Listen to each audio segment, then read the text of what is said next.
Olá, pessoal! Sejam muito bem-vindas, muito bem-vindos a mais uma edição do podcast Ala Esquerda. Chegamos ao episódio de número 56 e você já sabe, toda semana estamos aqui nesse espaço de discussão dos principais temas esportivos, sempre contextualizando, analisando com crítica o ambiente do esporte. Aqui tem lado, tem posição política, tem enfrentamento. O esporte é um direito, não é mercadoria. Aqui não, burguesão! Então, bora movimentar essa nossa mesa redonda que só gira para a esquerda, dando pontapé em mais uma edição do podcast Ala Esquerda. Eu sou o Alexandre Arraes e mando o primeiro canhotaço para o Herbert Borges. Tudo bom, Herbert? Tudo bem, Alexandre. Aliás, como eu sempre digo, na medida do possível, as coisas correndo bem. Olá para os nossos ouvintes, para as nossas ouvintes. Bom dia, boa tarde, boa noite.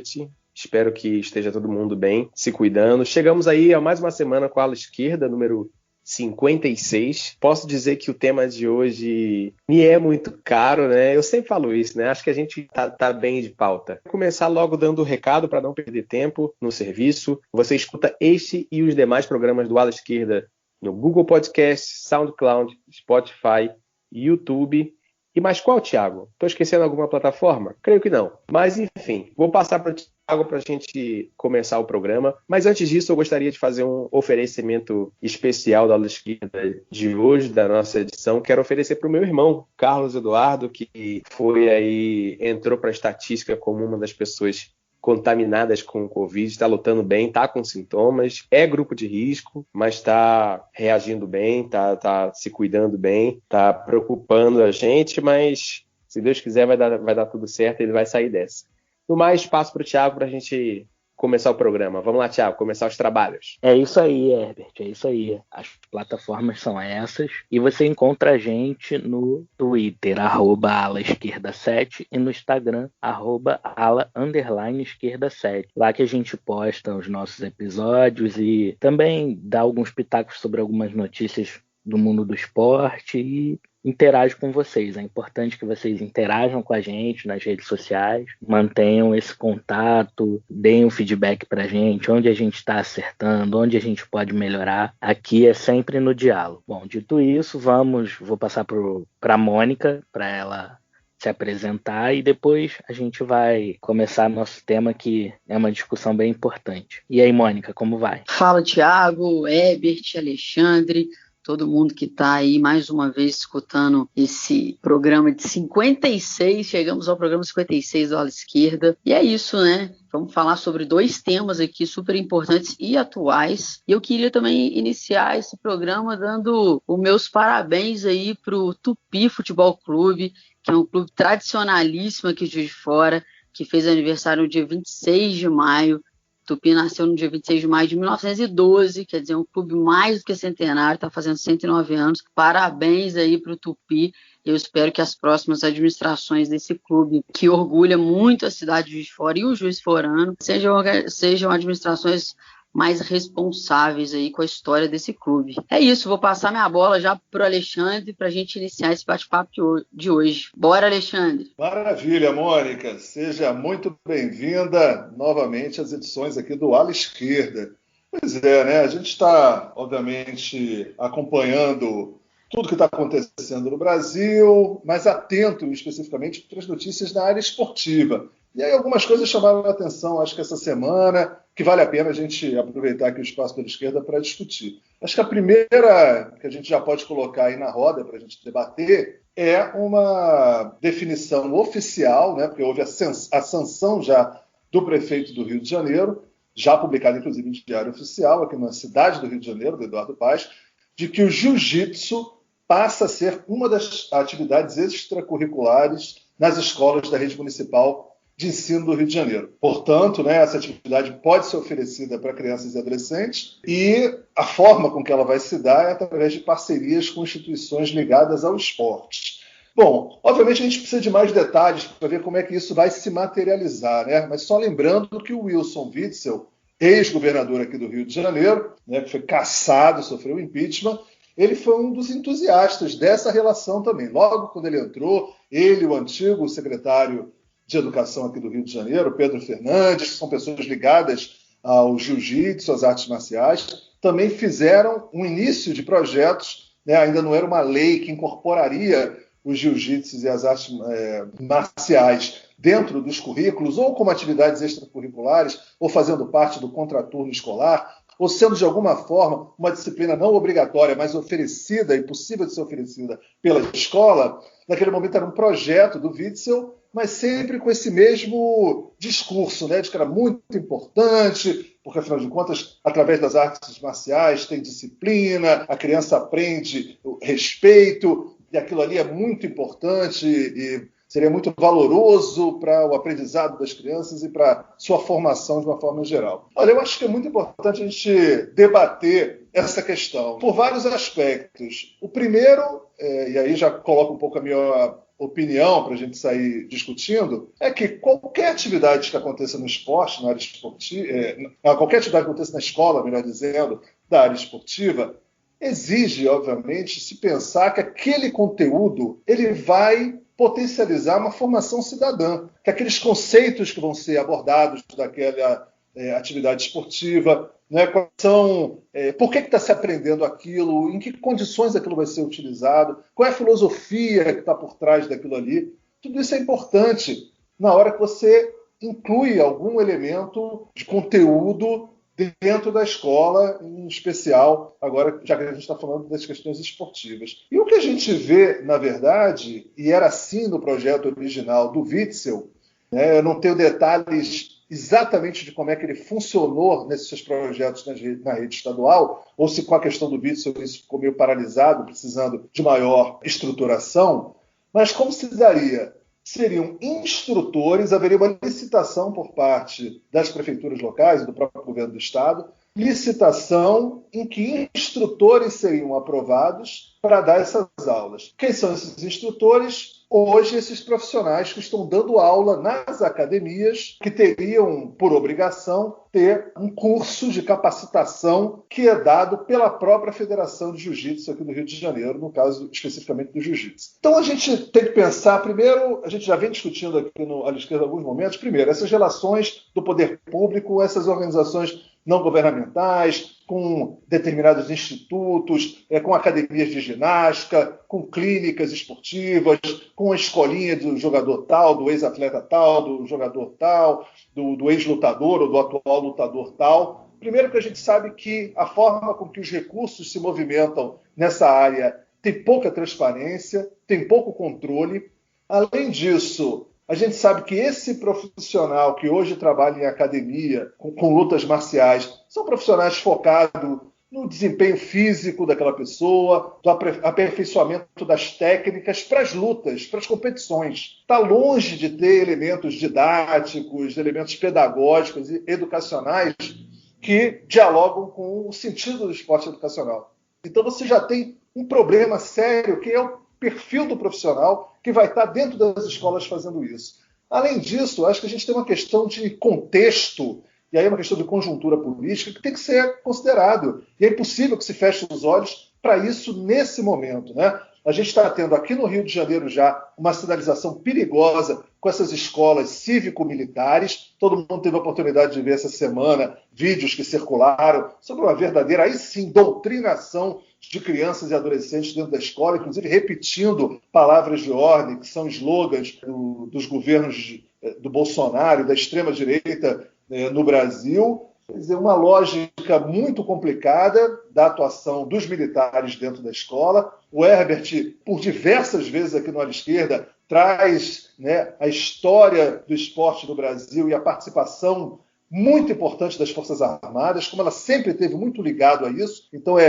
pensar nesse elemento também. E, por outro lado, essa associação entre o militarismo e o bolsonarismo e setores das artes marciais. É impossível a gente não levar isso em consideração na conjuntura de hoje. Quer dizer, os grupos ligados ao MMA, ligados ao jiu-jitsu, a Federação de Jiu-Jitsu aqui do Rio de Janeiro tem nota oficial de apoio ao Bolsonaro, candidato à presidência da República. Na véspera das eleições, deu uma faixa preta simbólica para o Bolsonaro, elogiando o Bolsonaro e criticando governos anteriores, em especial a esquerda. Então é muito comum você ver nas academias de MMA, de jiu-jitsu, falas contra movimento antifascista, contra movimentos pela diversidade, contra movimentos de minorias. Então, quer dizer, um ambiente com pouquíssima diversidade, muitas vezes homofóbicos, com muita dificuldade de dialogar com o contrário, e você vai trazer esse ambiente, né? Eu não estou querendo dizer com isso, acho que isso é importante, dizer que o cara não aprende nada com artes marciais, obviamente que não é isso que eu estou dizendo. Eu mesmo, pessoalmente, fiz 3 anos de jiu-jitsu na minha adolescência, cheguei a fazer, é óbvio que você tem ganhos em todo esse ambiente, mas uma coisa é eu ir numa academia fazer uma formação. Outra coisa é trazer esse ambiente para dentro da escola. Em que termos isso vai acontecer? Qual é a filosofia, o olhar político que esse ambiente hoje do jiu-jitsu e do MMA tem, essa aproximação quase que umbilical com o Bolsonaro e os grupos de extrema-direita aqui no Brasil. E aí, somando-se a isso, essa militarização das escolas do Rio de Janeiro, eu tenho muitas preocupações quando um projeto desse é aprovado. Então, eu acho que com isso, eu não estou dizendo que as artes marciais não podem estar nas escolas, não é isso que eu estou dizendo, mas estou dizendo que com a conjuntura política do momento, com a estrutura que acontece hoje dentro das academias de ginástica e da própria Federação de Jiu-Jitsu, que é que, na verdade, vai conceder, vai fazer o curso de capacitação desses instrutores, com essa mentalidade, com esse olhar, com essa visão política, né? Quer dizer, nesse momento, vejo com muitas restrições, né? Com muito pouco entusiasmo, esse movimento. Mas a gente já sabe que aqui no Rio de Janeiro, o Witzel, ou mesmo esse Cláudio, que agora é o nosso governador aqui do Rio, e o Eduardo Paes, que é um prefeito vaselina, não vai se indispor com determinados grupos.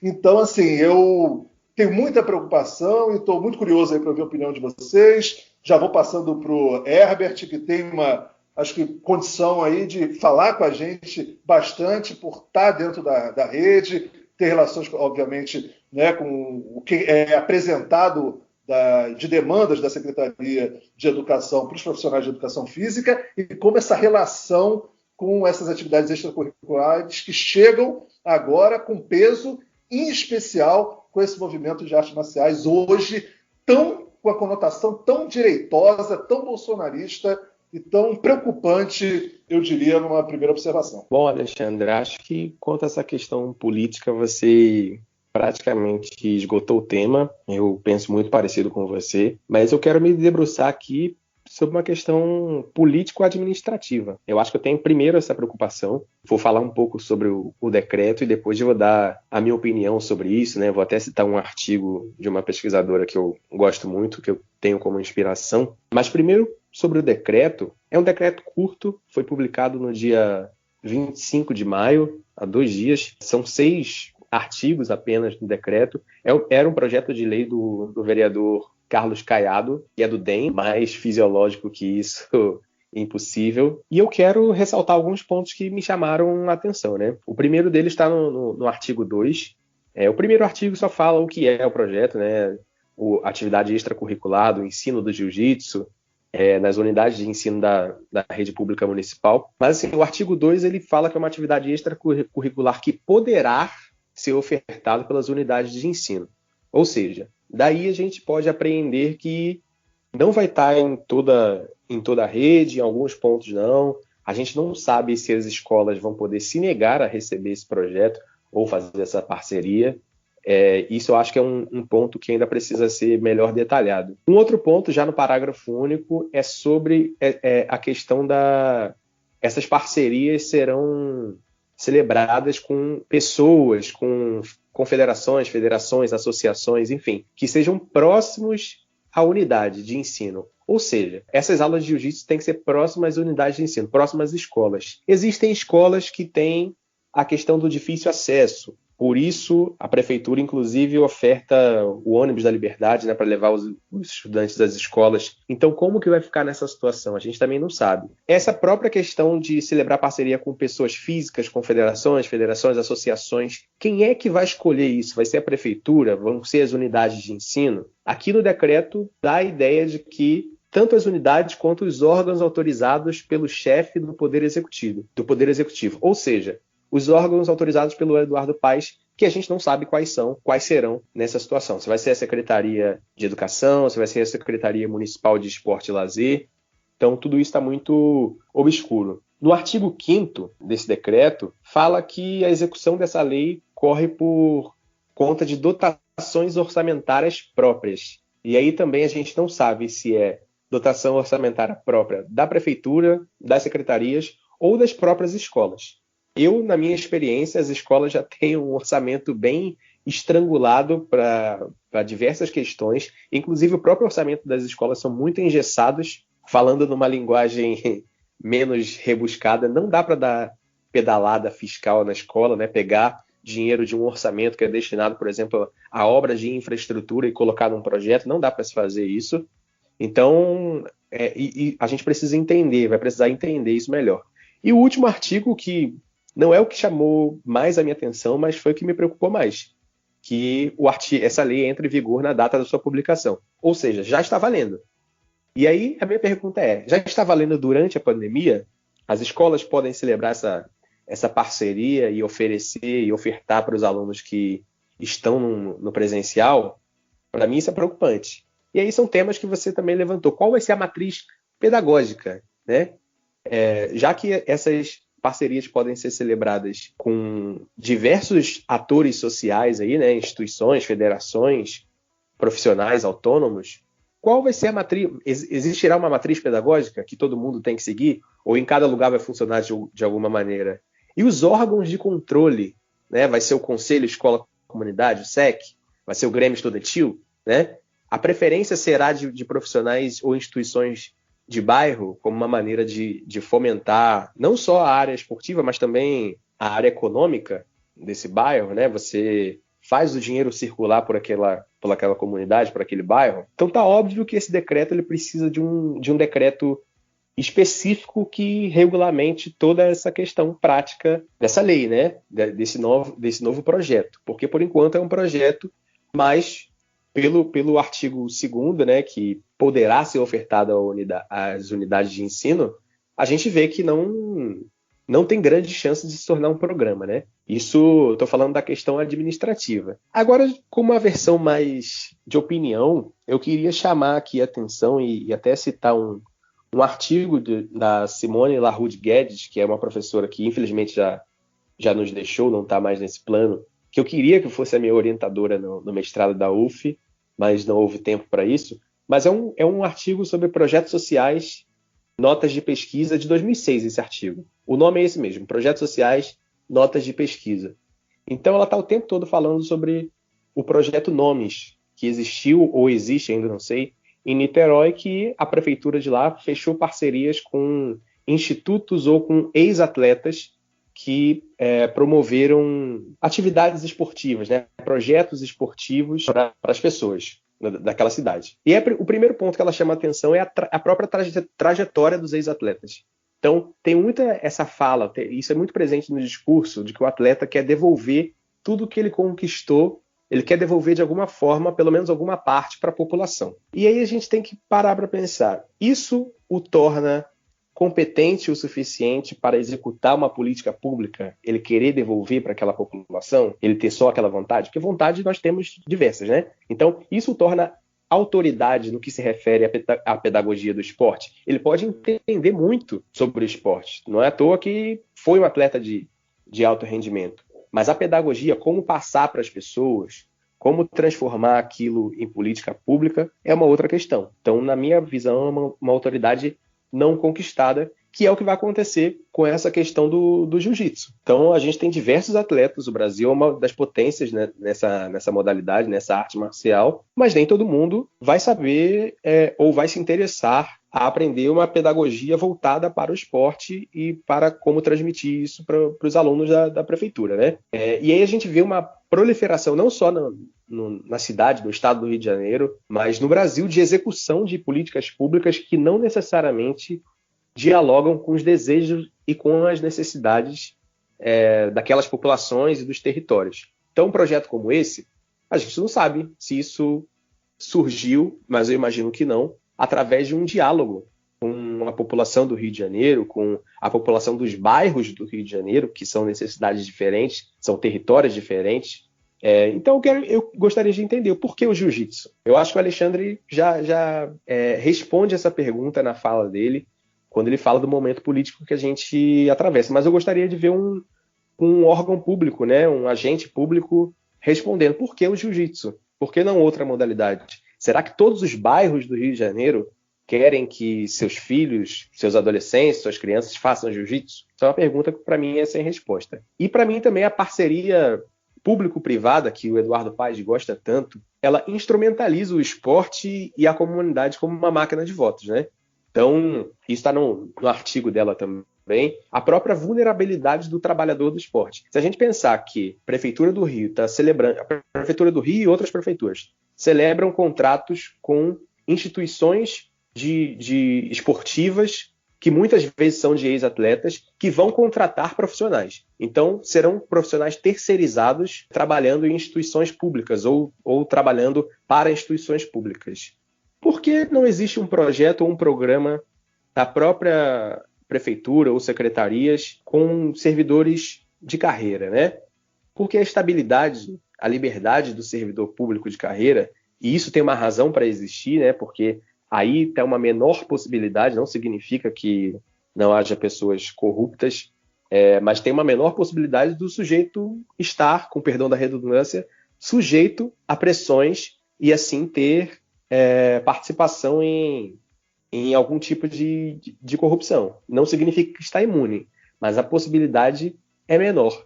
Então, assim, são todas essas perguntas que a gente precisa, de alguma maneira, pressionar a Prefeitura do Rio para tentar entender como que vai funcionar esse programa e outros programas que já existem, projetos que já existem na cidade, né? Por que essa vontade toda dessa parceria público-privada e por que o jiu-jitsu nesse momento? Então eu vou passar a bola aí para o Thiago, que eu já falei demais também, mas acho que são, como pontapé inicial, essas perguntas são muito interessantes. Gente, falar depois do Alexandre e do Herbert, ainda mais com essa propriedade toda, é um trabalho um pouco árduo, né? Mas vamos lá. Eu vou lembrar aqui, talvez isso ajude a responder uma das perguntas do Herbert.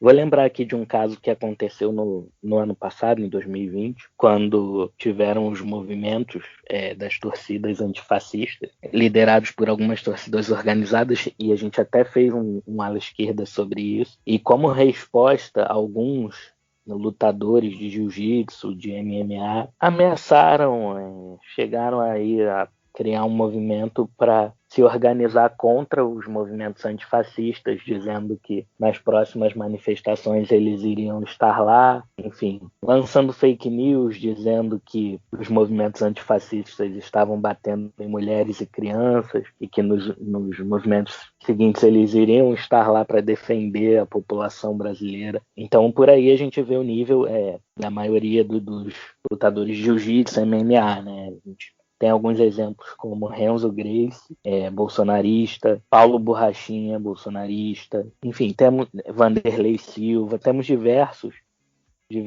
atletas que são assumidamente bolsonaristas e que muito homofóbicos, muito preconceituosos, totalmente contra assim, tudo que a gente defende aqui. Então, por que o jiu-jitsu? Partindo do ponto de vista do governo federal, é por isso. É pelo mesmo motivo que se criaram escolas cívico-militares, como o Alexandre falou, a gente viu essa semana em uma da Zona Norte do Rio, em uma cena que lembra a ditadura militar, né? Quem viveu durante a ditadura militar não foi exatamente o meu caso, mas pelos relatos a gente sabe que aquela cena lembra muito o ambiente do regime militar. Então, assim, é algo muito perigoso. Como o Alexandre falou, a gente sabe que existem benefícios do jiu-jitsu, existe o lado bom da criança aprender esporte, até aprender a se defender mesmo numa ocasião ou outra, mas na prática essa questão do jiu-jitsu nas escolas é mais um instrumento para formar cidadãos com pensamentos fascistas. E quanto ao Eduardo Paes, muita gente se animou contra ele, até porque talvez qualquer candidato contra o Crivella, né, a gente apoiaria não, mas a gente acabaria meio que ficando numa situação de ter que votar no segundo turno nesse candidato, mas o Eduardo Paes já faz a gente de cara, já faz a gente lamentar que tenha ficado entre ele e Crivella, né? É flagrado em um bar, sem máscara, cantando, tomou uma multa, assim, uma coisa horrorosa, e a gente lamenta. né, ter escolhido mais uma vez um governante tão ruim para nossa cidade. O Rio de Janeiro vive num ciclo de governantes péssimos que nunca acaba. Se o Brasil votar mal, o Rio de Janeiro é campeão disparado e absoluto. Minha fala é mais curta nesse primeiro momento, até porque o Alexandre e o Herbert dissecaram muito bem o tema, mas eu queria deixar mais esse lado político mesmo, né, de como a sociedade está caminhando em todos os aspectos, de todas as formas, para o fascismo. E como a elite da direita, como a elite financeira desse país apoia isso, e muitos até fingem, até publicamente criticam o Bolsonaro, mas no fundo, enquanto as pautas econômicas, enquanto essas reformas absurdas que estão acontecendo no nosso país estão favorecendo eles continuam apoiando nos bastidores. Pois é, Thiago. E eu gostei muito da fala de vocês aí, já contemplo muita coisa sobre essa discussão. Queria só acrescentar alguns pontos, assim. Primeiro, eu gostaria de iniciar minha fala dizendo que eu sou super a favor a atividades extracurriculares, principalmente ligadas ao esporte. Acho que todo mundo aqui no Ala Esquerda então você que está ouvindo a gente, esse não é o debate, a gente não é contra qualquer atividade extracurricular, aí, principalmente na área do esporte, mas também podem ter outras atividades curriculares, culturais, enfim, a gente precisa fomentar todo esse tipo de coisa. Então eu não sou contra isso, quero deixar bem claro para iniciar. Agora, a pergunta que a gente precisa fazer, e infelizmente a gente precisa, no contexto atual, na conjuntura em que a gente se encontra, a gente vai ter que fazer essa pergunta, é essa que os meninos já falaram. Por que o jiu-jitsu, né? Porque, assim, nós temos, inclusive, um esporte que também é de luta e que é tradicional brasileiro, que é a capoeira. Por que não a capoeira? Por que o jiu-jitsu? Essa é a pergunta base disso tudo, porque a gente precisa analisar cada detalhe do que a construção política desse país tem nos trazido, né, tem ofertado assim, para a população, porque são nesses detalhes que a gente vê mesmo onde que está inserida a política de cada um, né, dos governantes, principalmente dessa extrema-direita aí que está ocupando o governo federal, mas tantas outras instâncias assim, de poder nesse país. Porque, assim, gente, a gente sabe que esporte é tudo esporte, movimenta o corpo, movimenta a alma, ajuda na saúde, inclusive na saúde psicológica, assim, mental mesmo, né, do ser humano. Mas a gente sabe que cada esporte tem uma filosofia diferente. Por mais que a gente, é tudo esporte, vai ser bom para todo mundo. Não, cada esporte tem sua filosofia diferente. E aí, é aí que está, né, o X da questão. Porque o surf tem uma filosofia totalmente diferente do futebol, por exemplo. Ou alguém duvida disso, né? Não, os esportes têm filosofias e pensamentos diferentes. Então, assim, o fato de ser o jiu-jitsu tem importância no debate político, no debate social, por isso é que a gente está trazendo aqui, né? E aí, gente, infelizmente, não é um problema do Eduardo Paes. Por que não é um problema do Eduardo Paes? Apesar de ter sido um decreto dele, né, como vocês já falaram, o Herbert esmiuçou todo o decreto, que inclusive é um problema gigante ser um decreto curto, como ele falou, e que não explica cada parte, como que vai se dar essa atividade extracurricular, né? Na Câmara Municipal de BH, isso foi um projeto de lei que não passou, não passou, ele não foi finalizado dentro da Câmara, porque ele foi passando por comissões, como é de praxe em toda Câmara, é o que acontece, né? O projeto foi apresentado em 2019, eu vou até pegar o nome do vereador aqui em questão, para que fique bem, vereador César Godin, na Câmara Municipal de BH, apresentou esse projeto do jiu-jitsu também, específico para o jiu-jitsu, atividade extracurricular obrigatória, de formação, enfim. Foi passando por comissões dentro da Câmara, não chegou a ser votado em plenário. E aí, no dia 1º de janeiro de 2021, quando a Câmara de Belo Horizonte, assim como todas as outras, foi trocada, esse projeto foi arquivado. Provavelmente esse vereador César Godin não foi reeleito. E aí todos os projetos que o vereador que não é eleito apresentou, né, ele não foi reeleito e o projeto automaticamente é arquivado. Mas pode ser que alguém desarquive. Algum outro vereador que esteja lá pode desarquivar a qualquer momento esse projeto. E aí, pior do que um decreto, é um projeto de lei, né? Porque o decreto, ele facilmente é derrubado ou ele para de entrar em vigor, né? Assim, ele para de existir, né? Ele deixa de existir, ele tem um tempo limite. Então, assim, o projeto de lei, não. Para você derrubar um projeto de lei, é toda uma discussão novamente na Câmara e tudo mais. Então, assim, pior do que um decreto do Paes é um projeto de lei que estava tramitando lá em Belo Horizonte. Então, o nosso problema não é o Eduardo Paes, né? É justamente essa filosofia que está rondando o Brasil inteiro da extrema-direita. De que sim, aí, infelizmente, porque o jiu-jitsu é um esporte sensacional, é um esporte que trabalha a mente, a concentração e físico, obviamente, como todo esporte. Mas, sim, infelizmente, é isso que os meninos falaram aí anteriormente. Acaba sendo uma ferramenta de educação ou deseducação, melhor dizendo, né, para muitas crianças e jovens aí, induzindo a um pensamento de extrema direita, um pensamento até mais violento, um pensamento diferente.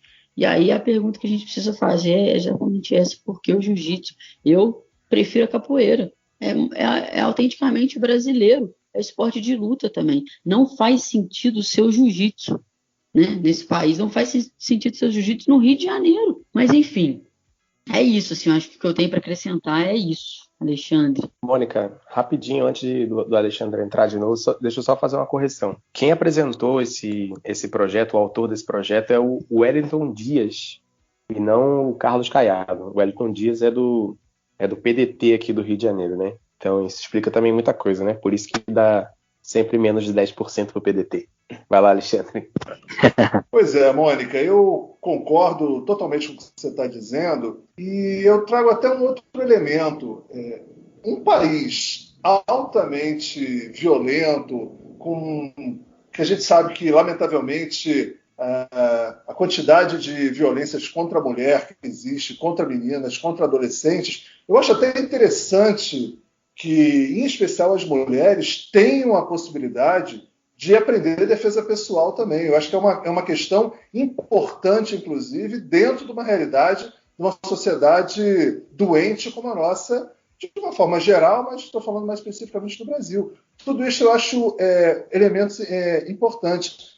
Eu acho que a grande questão aqui que a gente está discutindo, entre diversos problemas administrativos, de gestão, de transparência, quem vai ser a parceria com quem, né, quais são os interessados nisso, né, quem é que botou essa agenda, né, esse é um dos temas de pesquisa, de estudo que eu mais gosto, né, que é discutir como é que determinadas agendas se estruturam e quais são as figuras políticas, os atores políticos que conseguem garantir que essa agenda vá adiante, né? Quem são os interesses, como é que isso surgiu, né? Como você disse, que há um projeto de lei, digamos assim, momentaneamente aguardando em Juiz de Fora, há projeto de lei na própria Câmara dos Deputados, no Senado Federal, para colocar como uma política nacional a incorporação do jiu-jitsu como uma atividade dentro da escola. E aí eu acho que essa é a grande questão. Aqui, em nenhum momento, a gente está discutindo que não é importante a defesa pessoal, eu acho que é muito importante. Né? Como eu disse, eu tive essa experiência com o esporte, especificamente o jiu-jitsu, e aprendi alguns elementos importantes, mas ali foi focado num objetivo, que era a defesa pessoal, aprender algumas técnicas de defesa, e não é isso que, quando entra qualquer esporte, ele vai para dentro da escola, ele tem que ter, obviamente, toda uma estrutura do ponto de vista pedagógico, didático, que justifique a sua presença ali naquele momento. Porque, caso contrário, é isso, assim, é o estímulo, é parcerias para que aquilo ali seja feito em outro momento, em academias, mas não dentro da escola. tendo acesso direto a crianças e a facilidade, digamos assim, com a manipulação possível quando você já está dentro do ambiente escolar, com pessoas que utilizam a violência, né? E que tem a violência como um elemento ali constitutivo, né? Possível elemento constitutivo naquela relação. Isso é uma coisa que me preocupa profundamente, né? Quem é esse profissional que vai estar dentro da escola? Por mais que ele faça uma capacitação, quem é esse instrutor? E se houver um conflito ali com o aluno de ensino final dos anos de ensino fundamental, de ensino médio, como é que vai se dar essa relação? Não, como é que ele vai, se duas crianças brigarem, discutirem, como é que vai ser essa mediação? Como é que ela vai se dar? Pessoas que não estão acostumadas a usar o esporte como um elemento de mediação, né? Mas ao contrário, né? Estão acostumados ali como um elemento de prevalecer fisicamente, de vencer o conflito. Isso tudo tem que ser pensado com muito cuidado, né? Eu acho que uma questão seríssima também do ponto de vista dos interesses financeiros desses grupos, né, porque vão receber dinheiro público para se sustentar. Então é isso, né? É essa relação promíscua que a gente vem observando. São setores do militarismo, setores das polícias também militarizadas, né? São setores dessa área, agente da MMA, do jiu-jitsu. Quer dizer, que num determinado momento, o Estado passa a estar a serviço de interesses desses grupos, financiam esses grupos. E aí, automaticamente, eles estão ali na defesa de uma lógica política daquele grupo que está garantindo essa parceria. Então, isso tudo é muito preocupante. Se já é preocupante parcerias com organizações de outros esportes em que a violência, a questão física, até colocar um certo medo em algumas pessoas, isso não aparece, imagina em determinados esportes em que isso aparece, né? Todo o relato que o Thiago fez anteriormente sobre esses conflitos com o rei de antifas, né? Com essa leitura polarizada do que você está dentro desse ambiente, dessas academias de luta de artes marciais. É quase como se fosse a necessidade de um compromisso político, uma forma de pensar o mundo. Isso é muito preocupante quando isso vai para dentro da escola. E com todas as fragilidades que a gente vê hoje da escola pública, falta de dinheiro, falta de estrutura, né, a forma desrespeitosa com os profissionais de educação, o teto de gastos aprovado pelo governo federal que automaticamente limita mais recursos para a educação, automaticamente você abre espaço aí para algumas dessas parcerias. E como vocês disseram anteriormente, quem é que vai ter atenção para ver qual é o grupo realmente que está participando daquilo ali, quem conseguiu se formar, quem deu a capacitação, o que está por trás dessa iniciativa, em lugares em que não tiver nada perto, quem é o grupo que vai, de repente, montar imediatamente uma organização para poder se beneficiar num lugar onde não tem nada. Olha, só para encerrar essa participação aqui, o atual prefeito do terceiro maior orçamento do Brasil, né, que é a cidade de São Paulo, com a morte do Bruno Covas, o atual prefeito é um cara que, durante a campanha eleitoral, não ia nos debates porque havia uma vinculação dele com vários grupos de OS na área de creche que recebem dinheiro para serem as creches comunitárias e da educação infantil, onde não tem poder público. Então você imagina como é fácil de haver manipulações e interesses quando esse tipo de organização participa, né? E ainda mais considerando interesses políticos tão próximos, né? E a defesa de interesses políticos tão próximos, como a gente vem identificando nesse momento no MMA e no jiu-jitsu. Pode ser que mude? Pode ser que mude, pode ser que mais adiante a conjuntura política seja outra, né? Que prevaleça uma lógica filosófica, como a Mônica disse, do que é as artes marciais, mas, infelizmente, a conjuntura política exige, pelo menos, muito cuidado e atenção e muita preocupação com a aprovação desse tipo de projeto. Bom, Alexandre, você tocou aí num ponto fundamental. Eu vou começar por aí. Nesse artigo da Simone Guedes, ela inclusive chega a citar que em Niterói existe um curso de como montar projetos sociais esportivos. Então, naquela época, em 2006, a gente está falando de 15 anos atrás, provavelmente isso era um mercado de trabalho, né? A gente tem aí a educação física formando mais de 10 mil pessoas por ano, E naquela época e ainda hoje é o mercado de trabalho. Mas hoje, 15 anos depois, a gente pode analisar isso como praticamente um setor econômico, né? Um setor da economia. Então, a gente ficar de olho muito, muito atento a quais serão essas instituições que vão assumir esses projetos, né? Assumir o jiu-jitsu nessas unidades educacionais. A gente tem um exemplo das próprias vilas olímpicas aqui no Rio de Janeiro, em que praticamente cada uma tem uma instituição que fornece a mão de obra, né? Uma instituição terceirizada. E grande parte delas são instituições de ex-atletas, como eu te falei, essa áurea que paira pelo ex-atleta como se ele fosse uma autoridade no esporte. Aliás, de fato, de alguma forma é autoridade no esporte, mas não é uma autoridade pedagógica do esporte. Então é a gente ficar de olho, isso acontece nas vilas olímpicas já. Isso gera diferenças de maneira de trabalhar, por exemplo, dos profissionais que são terceirizados e dos profissionais que são de carreira. E essas instituições estão diretamente ligadas a um momento que a gente já vive há algum tempo, para ser justo, não é só na era Bolsonaro, mas a era do Bolsonaro meio que acelerou isso, que a gente pode relembrar que no ano passado, quer dizer, acho que é ano retrasado, agora já estou até perdido no tempo com essa pandemia, mas a gente teve o fim do Ministério dos Esportes, a transformação em secretaria especial, e depois a gente teve uma sequência de demissões, suspensões de contrato, que frearam toda a política esportiva nacional. E aí a gente tem que olhar com muita clareza, com muita atenção, para ver quais foram as instituições que foram prejudicadas e quais foram as beneficiadas. Por exemplo, isso eu posso falar com absoluta segurança, lá o projeto social do Léo Moura não deixou de receber dinheiro. Será que a Ana Moser teve o mesmo benefício? Será que outras instituições de atletas e ex-atletas que não apoiam determinados agentes públicos do executivo tiveram o mesmo benefício? E quais serão as instituições que terão acesso a esses contratos, que poderão celebrar contratos com as escolas ou com as prefeituras nessa conjuntura? Então, tudo isso a gente tem que ficar bastante de olho e cobrar. Sim, a gente tem que se organizar para cobrar isso.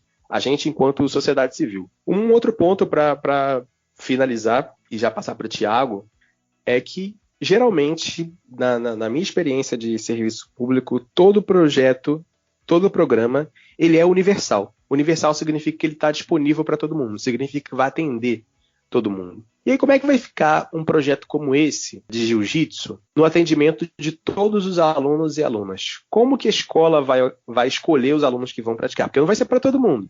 Minha escola, por exemplo, a escola que eu trabalho, tem 600 alunos, mas é uma escola de apenas um segmento. O nosso antigo primário, né? É o primeiro segmento, a antiga primeira, quarta série. São 600 alunos, mas tem escola de 1.000, tem escola de 2.000. Então, como é que a escola vai fazer essa escolha? Isso, inclusive, é algo que gera diversos tipos de exclusão, diversos tipos de preconceitos. Porque, por exemplo, quando tem passeio, não dá para todo mundo ir, escolhem os melhores alunos. Quando tem um projeto de reforço, escolhem os piores alunos. Então, assim, como é que isso vai funcionar, já que isso não está descrito no decreto, não tem uma legislação específica que regulamente isso? Vamos supor que tenha mais alunos interessados do que vagas no projeto. Como é que isso vai ser feito? A gente ainda não sabe. Eu acho que a capoeira, logicamente, tem o seu valor histórico e cultural, mas por que apenas uma modalidade? Por que não outras modalidades que dialoguem, inclusive, com o contexto dessas escolas? Tem escolas aqui no Rio de Janeiro, inclusive em áreas consideradas pobres, mas que são escolas que são próximas de praias, mesmo a praia não tendo própria para banho, né? Por exemplo, na Barra de Guaratiba, né? na ilha de Guaratiba. São escolas que são próximas de praias, tem escolas que são próximas de morros, de montanhas, de campos, de futebol, de quadras, de vilas olímpicas.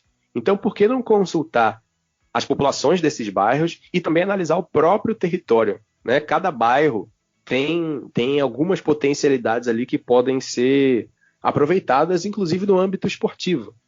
Então, a pergunta ela é cada vez maior. Por que o jiu-jitsu? Será que o jiu-jitsu contempla todas as populações dos bairros, todos os territórios?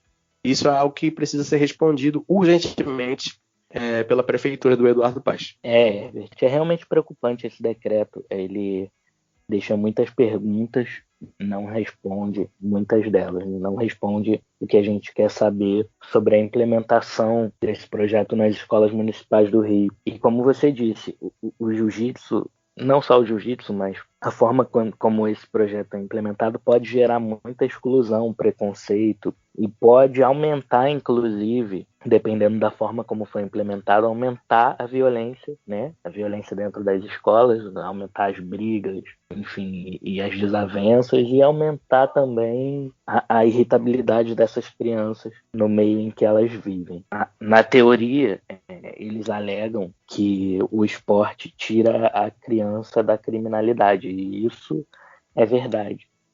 É importante, como a Mônica falou, eu também não sou contra as atividades extracurriculares, muito pelo contrário. Eu acredito muito que a criança, principalmente nas comunidades carentes, nos lugares menos favorecidos, a criança, se ficasse na escola em tempo maior, isso seria benéfico com atividades esportivas, atividades culturais.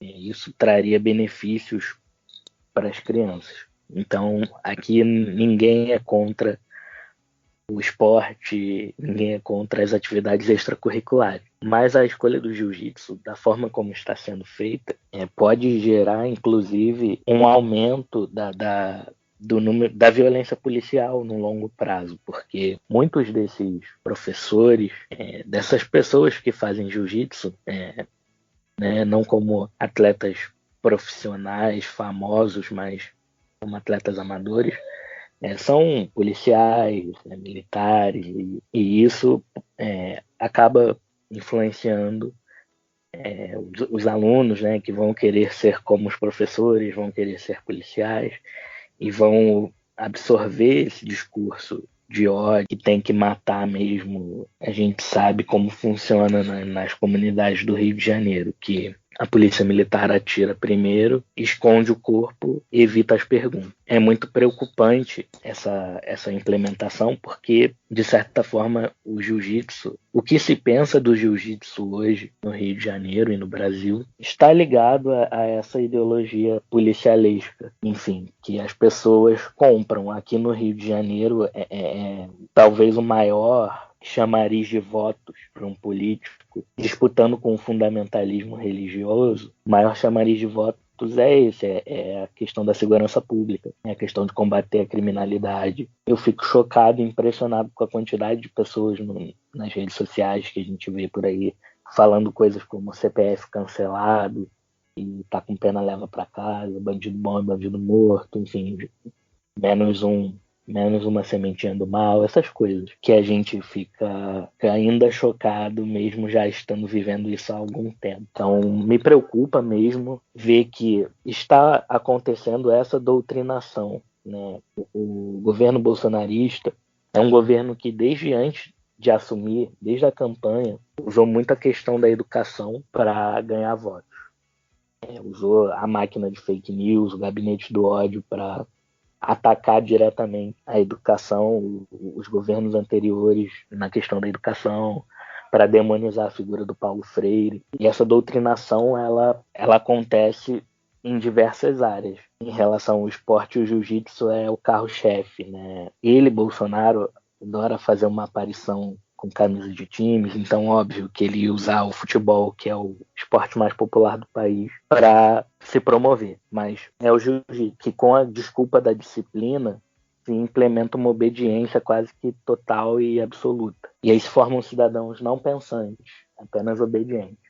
O jiu-jitsu é só mais um instrumento, infelizmente, porque, como vocês disseram bem, é um esporte fantástico. Eu nunca fiz jiu-jitsu, mas quando eu trabalhei um período lá na Globosat e tratei alguns materiais de jiu-jitsu, assisti vários vídeos lá do início e passei a respeitar como esporte. É um esporte que realmente dá um ganho mental e físico muito grande e possibilita, como o Alexandre bem falou, achei muito boa a fala dele, possibilita que pessoas com um físico menos favorecido, digamos assim, consiga se defender de uma pessoa muito mais alta, muito mais forte. O jiu-jitsu pode ser uma ferramenta muito importante em casos de violência doméstica, em casos de violência contra uma criança, um jovem, né? Porque não importa se você tem 70, 80 ou 120 quilos, o jiu-jitsu permite que, com a técnica bem aplicada, a pessoa consiga se defender. E é uma pena que tenha sido o esporte escolhido como ferramenta de doutrinação. Thiago, eu que venho do movimento feminista, por exemplo, a gente pauta muito isso, assim, que os esportes de luta, eles podem ajudar muito, são importantes para as mulheres, para a gente se defender, para a gente conseguir, pelo menos, se desvencilhar de alguma situação difícil. Então, a gente não tem nada contra esporte de luta, muito menos contra o jiu-jitsu. É aquilo que a gente falou o programa inteiro, que a gente está prestando atenção nesse detalhe, no detalhe de ser só o jiu-jitsu. Quando eu falei capoeira aqui, eu dei só um exemplo, porque a capoeira é um esporte também de luta maravilhoso e que também ajuda a disseminar a nossa cultura, né, brasileira, daqui do nosso povo mesmo, né? Mas todos os outros, exatamente, assim, o debate é esse, porque o jiu-jitsu, né? E aí, o Alexandre, você até falou na sua fala aí, só corrigir esse erro também, que não é a Câmara de Fora que tramitou esse projeto, não. Foi a Câmara de Belo Horizonte, que eu citei aqui, tá? Só para deixar claro. E aí, gente, se tem uma coisa que eu aprendi nesses menos de 5 meses ali, num espaço de poder, que hoje eu estou lá no mandato da vereadora Laís, dentro da Câmara Municipal de Juiz de Fora, se tem uma coisa que eu aprendi é que raríssimos são os decretos da prefeitura que não tem por trás ali uma articulação política. Posso dizer isso com toda certeza para vocês. É muito difícil um prefeito ou uma prefeita tirar e falar: cara, pensei que no jiu-jitsu é bacana, vou colocar como atividade extracurricular. Longe disso. Com certeza existem articuladores por trás ali que fizeram várias reuniões com o prefeito e articularam para que jiu-jitsu tivesse ali esse decreto colocando como atividade extracurricular. Aí eu comecei a procurar aqui no Google, né? A gente começa a dar um Google para entender melhor como que se deu esse processo. Não achei nenhuma associação do esporte ou federação, algo do tipo, assim, uma instituição ligada ao jiu-jitsu que tenha feito reuniões com pais, pelo menos assim, não achei nem nas redes sociais dele e tal, algo sobre isso. E aí, assim, comecei a fuçar, né? Procurar na internet. O que já é muito estranho não ter nada, nenhuma reunião do PAIS, pelo menos publicamente exposta, assim, oficial, com essa galera desse esporte. Porque, da onde que o PAIS vai tirar isso? Por que ele escolheu o jiu-jitsu, né? A gente tem que ficar se perguntando isso. Esse é o trabalho do jornalista, esse é o trabalho do Ala Esquerda aqui, né? Do nosso podcast. E aí, assim, fuçando na internet, achei um vereador aí do Rio de Janeiro, que eu não sei se vocês conhecem, chamado Marcelo Arar, que pratica o jiu-jitsu. Não consegui achar se ele é professor, mas ele pratica há muito tempo. E aí, cara, ele já protocolou um projeto de lei esse ano, tornando as artes marciais como atividade essencial para que não seja parada durante pandemia, qualquer lockdown, para que continue a arte marcial como atividade essencial, é o projeto de lei dele. E aí tem um outro projeto de lei, só esse ano ele já colocou esses dois que dizem respeito muito a isso, né? Esse aqui do dia 23 de abril, esse que eu falei de artes marciais como atividade essencial, ele protocolou, parece, no dia 13 de abril desse ano. E no dia 23, ou seja, só 10 dias depois, ele já protocolou um outro projeto de lei que dispõe sobre a inclusão curricular opcional do estudo e das práticas de artes marciais para os alunos em todas as séries de ensino fundamental. Então, assim, parece que encontramos o articulador do jiu-jitsu ali no governo Paes, porque é muito isso, os decretos são construídos assim, né? Nenhuma categoria, ou bairro mesmo, associação de bairro e tal, nada se consegue se não tiver uma articulação política ali. A associação do bairro, se ela quer melhorias naquele bairro, ela precisa ir lá, se juntar, ser coletivo, né? E ocupar esses espaços de poder de alguma forma, fomentar essa discussão para que o executor ali, né, o poder executivo, faça um decreto como esse. Com certeza teve articulação por trás. E aí, esse Marcelo Arara aí, um cara que provavelmente estava nessa articulação. Se não estava, é o cara da articulação. Porque tudo dele... Mônica, rapidinho, desculpa te interromper, mas é porque eu tô aqui não me segurando. Se o nosso ouvinte ou a galera da bancada tiver interesse, procura a lei de essencialidade, né, das atividades e exercícios físicos no Rio de Janeiro, publicada um decreto ainda com Marcelo Crivella, se eu não me engano, 26 ou 25 de novembro de 2020. Um dos autores que transformou as atividades físicas e exercícios físicos em atividades sociais, um dos autores do projeto é justamente Carlos Bolsonaro. Então, eu vou parar por aqui, não vou falar mais nada, porque esse é justamente o meu projeto de pesquisa, né? Então, eu não preciso me queimar no campo agora. Quando tiver tudo publicado, a gente faz um programa só sobre isso. Tá certo. E esse Marcelo Arara, se você procurar ele nas redes sociais, aí você vai ver que é um cara também bem na linha do bolsonarismo. Tem lá na descrição da bio dele lá do Instagram, tem lá, patriota. Não é o partido dele, o partido dele é o PTB. Então, assim, patriota, a gente já sabe quem é esse cara, né? Então, essas leis, esses projetos de leis e essas discussões, para mim tá mais do que claro, bastou um Google aqui rapidinho, uma pesquisa rápida, que essas discussões, essas pautas estão partindo dessas pessoas, patriotas, bolsonaristas e tal. Então, assim, isso já diz muito sobre o porquê de ser o jiu-jitsu que entrou lá. Isso já diz muito do porquê a gente escolheu esse tema aqui para debater no Ala Esquerda e da nossa preocupação. Não é um problema pessoal que a gente tem com o jiu-jitsu, não é um problema que a gente tem com atividades extracurriculares ali. A gente gosta do esporte, a gente quer fomentar o esporte, mas é que a gente viu nesse detalhe um caminho ali meio obscuro, e eu acho que a gente não está errado, assim. Você que está ouvindo a gente aí, você mulher ou homem que esteja ouvindo a gente, dá uma pesquisada, que não é bobeira o que a gente está falando aqui, e não estamos fazendo uma tempestade no copo d'água. Essa discussão está partindo de alguns políticos, de certos políticos, e todos eles têm uma certa ideologia ali por trás. Então, não é à toa. Beleza, gente, é isso, né? A gente inicialmente ia debater 2 temas no programa de hoje, mas pelo adiantado da hora e pela complexidade aí e a importância desse tema, vamos ficar nesse só. A gente já segura um tema já para o Ala Esquerda 57, que a gente já grava e fica na expectativa que você possa ouvir já na outra semana.